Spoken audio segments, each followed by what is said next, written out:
Thankful to be here this morning. You know, all signs this week showed that I should be preaching about knowing the ark. But I thought of it once and it left me. So we're not gonna be preaching on the flood this morning. Everybody's had enough of it. Yeah.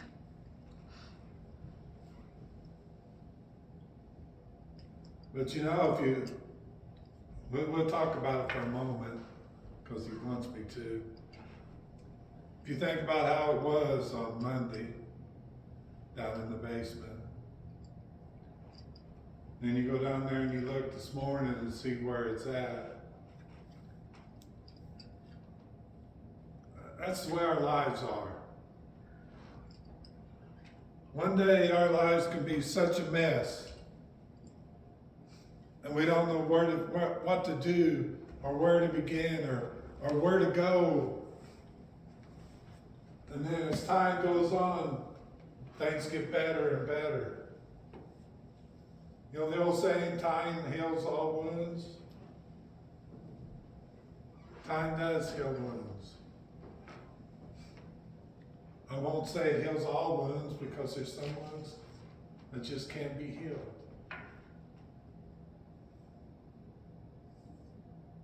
But you know, no matter how bad the flood is, no matter how bad your life is, there's always hope at the end of the rainbow.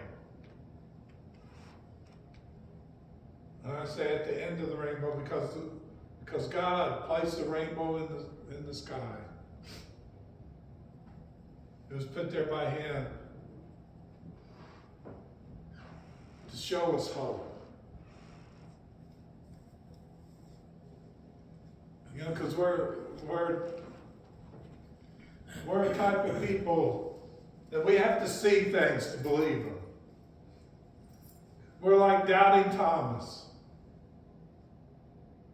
We have to see, we have to feel, we have to be right there to believe that it's going to happen.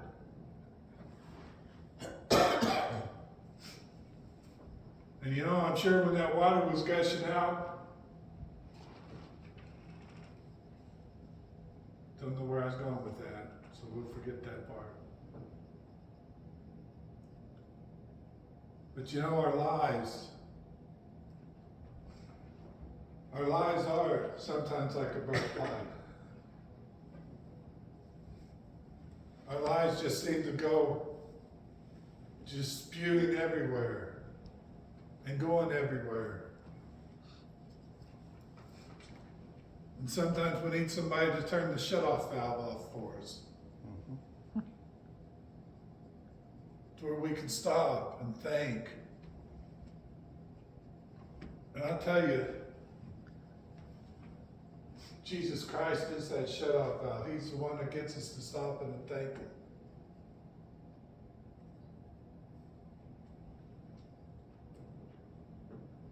Jesus Christ is the reason for everything. And we want to read to you a little bit about Him this morning. No better person to read about than Jesus Christ, in my opinion. That's right. No better person to talk about than Jesus Christ. But you know, I'm going to read to you over in the 21st chapter of Matthew. I'm going to start, not at the beginning, I'm just going to read a few verses. And when He was coming to Jerusalem, all the city was moved, saying, "Who is this?" And the multitude said, "This is Jesus, the prophet of Nazareth of Galilee."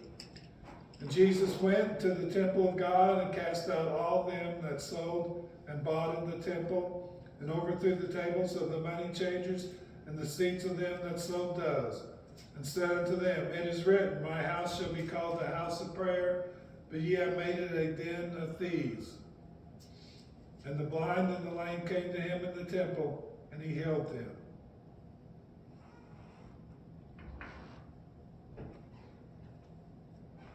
You know,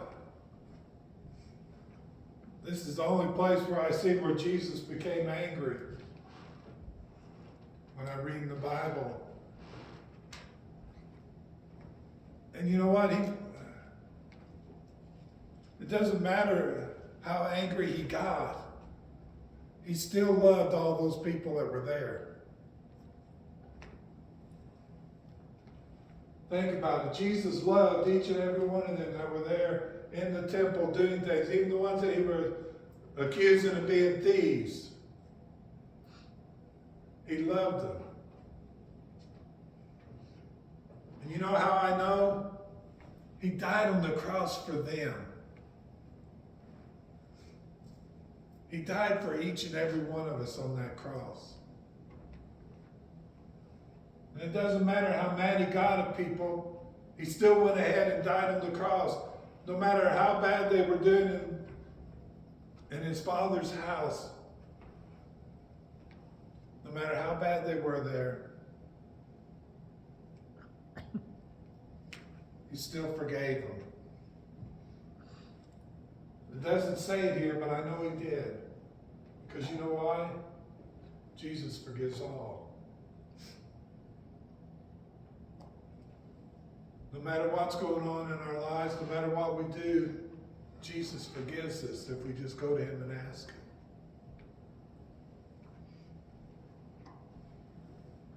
him.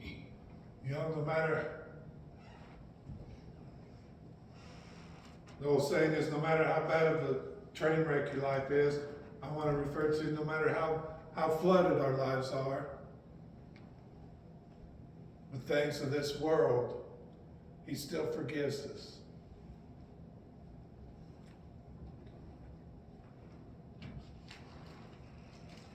And you know, I want to read to you over in the 27th chapter. Then released he Barabbas unto them, and when he had scourged Jesus, he delivered him to be crucified. Then the soldiers of the governor took Jesus into the common hall, and gathered unto him the whole band of soldiers. And they stripped him and put on him a scarlet robe. And when they had plaited a crown of thorns, they put it upon his head, and a reed in his right hand. And they bowed the knee before him and mocked him, saying, Hail, King of the Jews! And they spit upon him and took the reed and smote him on the head. And after that they had mocked him, they took the robe off from him and put his own raiment on him and led him away to crucify him. You know, another place where I read where Jesus should be sorely mad and angry, but he's not.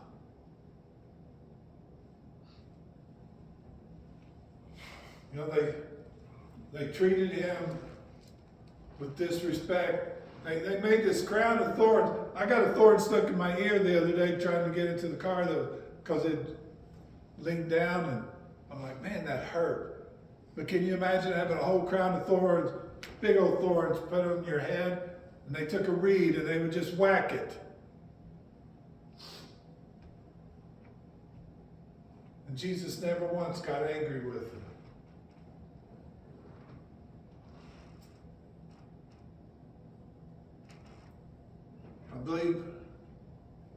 I believe Jesus said somewhere in the Bible, it says, forgive them, Lord, for they know not what they do. Forgive them, Lord, for they know not what they do.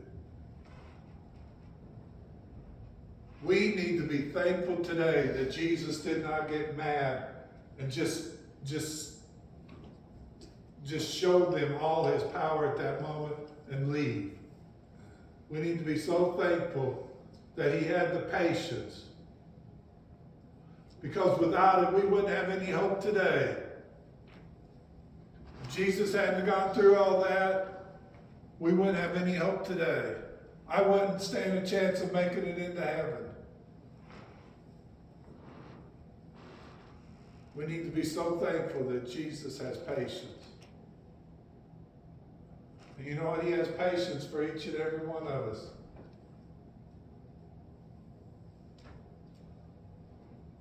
I had a little talk with him and told him how bad of a preacher I am, But he already knows how I am.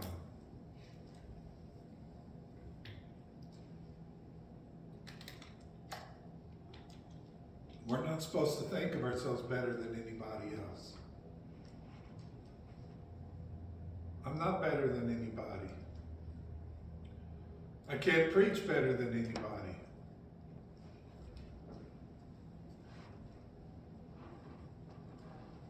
There's a lot of things I can't do better than anybody. I showed up to help Tom and Rick, and I was like, I'm just a body being here is all it seems like.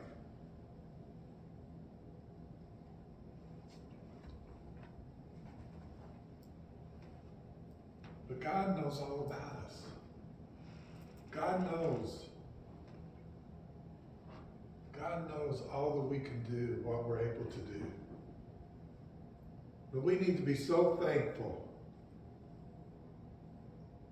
that Jesus didn't get mad like he did in the temple whenever they put that crown on him.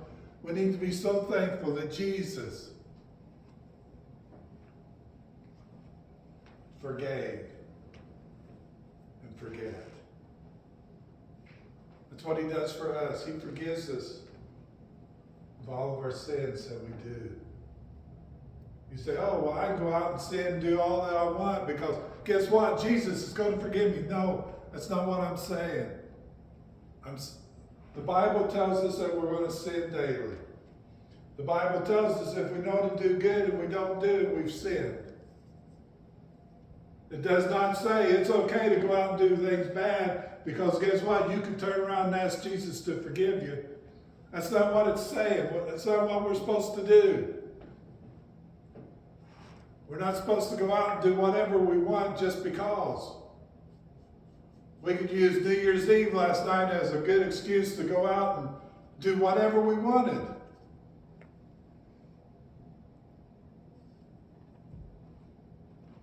Well, I laid in bed and listened to some country music on the TV, and I'm not a country music person. Did it because I knew my wife wanted to. But we didn't go out and do anything that we shouldn't have. But that doesn't mean I didn't sin. Because if I had a thought come in my mind, it's just as bad. We're supposed to watch everything that we do. We're supposed to be an example to those in the world. Those of us that are saved are supposed to be an example to the lost. And sure, nobody saw Lenny and me at home last night watching TV.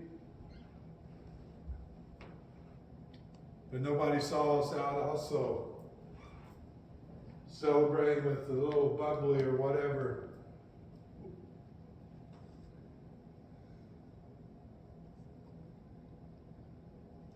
You have to bear with me. He's took a thought from me, and he doesn't want me to stop just yet, so we're going to keep on going.